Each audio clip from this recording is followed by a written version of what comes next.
दिवसाची सुरुवात येशूबरोबर. लहानपणी आम्ही झाडावर खूप चढायचो. बहुधा पुष्कळ वेळ असा असायचा की झाडावरच चढून आम्ही खेळायचो. आमच्या थोडंसं दूरवर रेल्वे ट्रॅक होता आणि त्याच्यावरून नेहमी एक ट्रेन जायची. काही ठराविक काळानंतर, पूर्वी अशा रेग्युलर ट्रेन धावायच्या नाही, बऱ्याच तासांनी एक ट्रेन जायची आणि मग आम्ही ती बघण्यासाठी झाडावर चढायचो आणि झाडावरून ती आम्हाला ट्रेन दिसायची. आपण सर्वांनी गांधी पिक्चर बघितला असेल. त्या गांधी पिक्चरमध्ये एक असा सीन आहे की गांधीजी ज्यावेळेस पदयात्रेला निघाले तर एका लहान मुलाला त्यांना बघायचं होतं आणि मग तो उंच झाडावर चढतो आणि तो इकडं तिकडं बघतो आणि त्याला गांधीजी दिसतात आणि त्याच्या चेहऱ्यावर हास्य येतं, त्याला खूप आनंद होतो.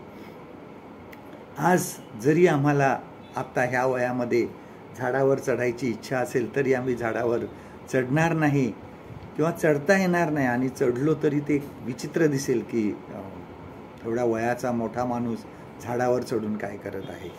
परंतु आपण नवीन करारामध्ये जक्कई याचं उदाहरण बघतो. जक्कईला येशूला बघायचं होतं, परंतु गर्दीमुळे त्याला येशूला बघता येत नव्हतं, कारण तो ठेंगणा होता आणि म्हणून तो उंबराच्या झाडावर चढला येशूला बघण्यासाठी.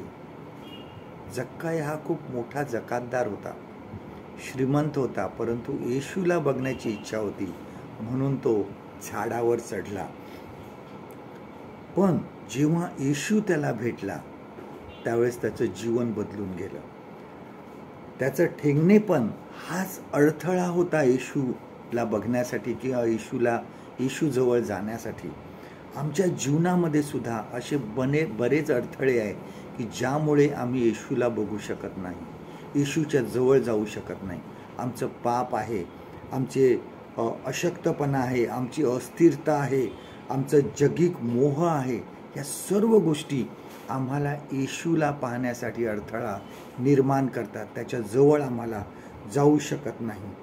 आज मी काय करणार आहे, मी काय धडपड करणार आहे की येशूला आज मी नीट बघू शकेन. आजचं देवाचं वचन आपल्यासाठी हे आहे, लूक वर्तमान ह्याचं 19वा अध्याय 4थं वचन. Gospel of look chapter 19 and verse 4. तेव्हा तो पुढे धावत जाऊन त्याला पाहण्यासाठी उंबराच्या झाडावर चढला. परमेश्वर करो आजचा दिवस तुमचा आशीर्वादित करो.